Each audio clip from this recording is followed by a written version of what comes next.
Hey everybody, I'm Dr. Todd. Welcome to the Miller Method. Today we are going to be talking about negative calorie diets. And a few weeks ago you may have seen our segment on the Dr. Oz show about negative calorie diets, and I just wanted to clarify some things that weren't mentioned in the show that I think are pretty important.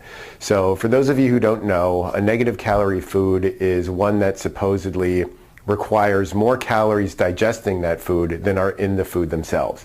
So these are things like watermelon, strawberries, apples, carrots, celery, cucumber, and we wanted to see whether or not eating these things actually resulted in a greater caloric consumption than is in the food.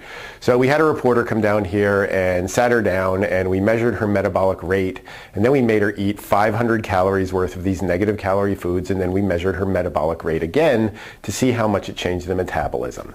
So over here we can see that she came in and her fasted metabolic rate was 60 calories per hour. So sitting in a chair, she was burning 60 calories an hour. We gave her the negative calorie foods. She ate those foods, and then we measured it again, and her metabolism was now 78 calories per hour. So her metabolism increased 18 calories per hour as a result of eating this food. And if we assume that her metabolism remained elevated for about 5 hours, we can calculate 5 hours times 18 calories per hour is equal to 90 calories that she burned as a result of eating that food. Now remember, she ate 500 calories of food, she burned 90 calories of food, so clearly there's no such thing as a negative calorie food because she still has 410 calories worth that she can use for energy or storage or whatever. So the myth about negative calorie foods has pretty much been dispelled. But I wanted to expand a little bit about what was talked about in the show, or more what wasn't talked about in the show. So first of all, anything that you eat is going to increase your metabolism. There's no question about it. And the three things that we eat that we're going to talk about: fat, carbs, and protein. We're not going to talk about alcohol. We're just going to talk about fat, carbs, and protein. So the question isn't whether those foods increase the metabolism.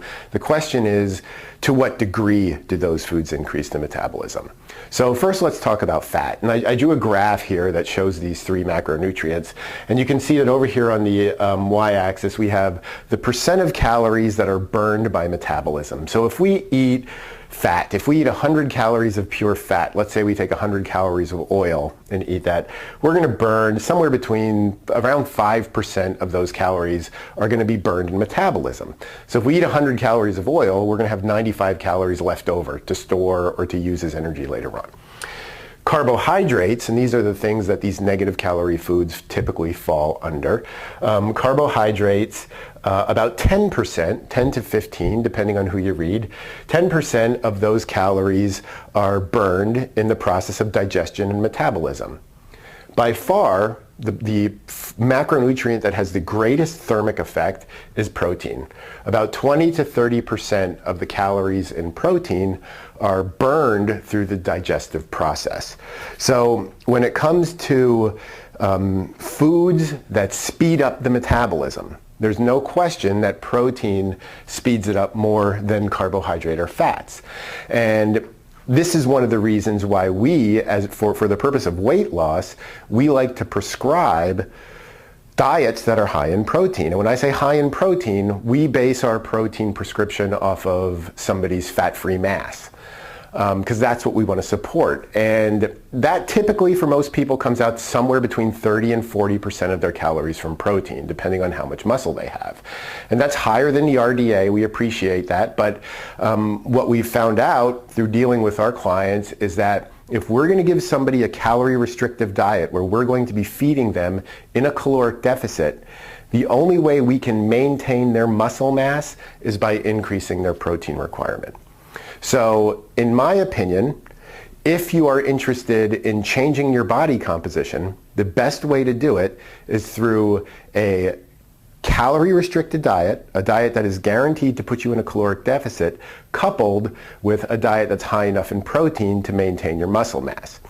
If you eat a protein or a plant-based diet, for example, that's relatively low in protein, a lot of these negative calorie type foods, which again don't exist, if you eat a lot of these things, you'll lose weight, but you'll really be losing weight just because your caloric intake is so low, not because the foods are increasing your metabolic rate to any great degree. The problem, and I don't have anything ethically or morally with those kinds of diets, except that a lot of the weight loss that you achieve will be through muscle. And we don't want that. We want to maintain muscle mass and increase muscle mass during a caloric deficit. That way we increase the metabolic rate and we increase the number of calories that the body is burning 24/7. Thanks. Got it